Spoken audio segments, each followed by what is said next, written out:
ninakushukuru kwa upendo wako na rehema zako, kwa kunifia msalabani.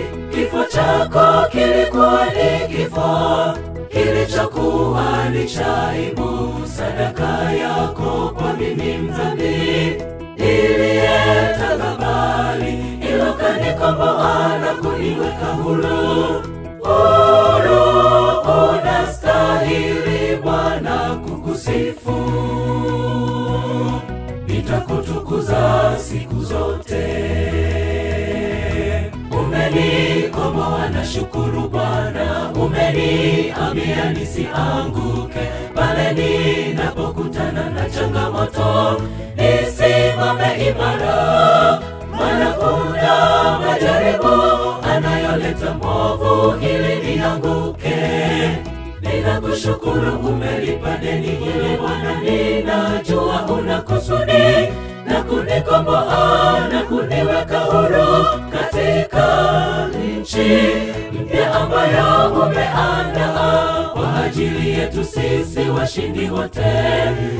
Furaha hii nitaikosa nikiwa ninaanguka kwa jaribu, nifanye niwe jasiri, niyashinde yote majaribu, Mungu wangu, ili nikaishi nawe pale juu.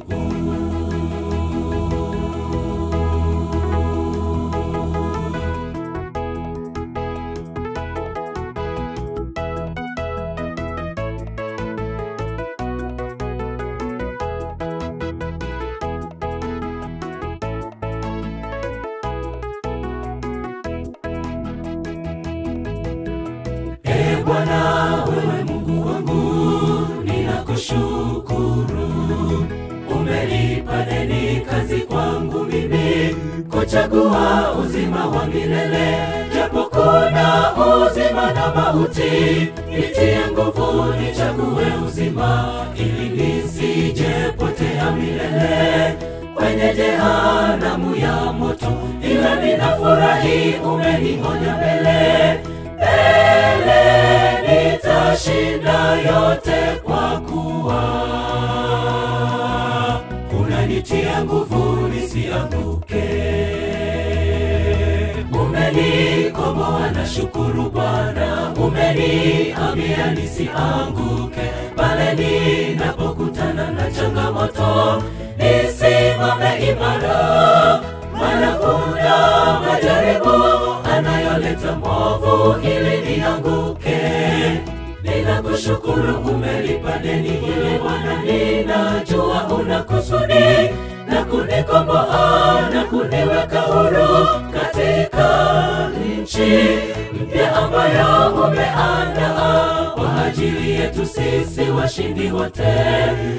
Furaha hii nitaikosa nikiwa ninaanguka kwa jaribu, nifanye niwe jasiri, niyashinde yote majaribu, Mungu wangu, ili nikaishi nawe pale juu.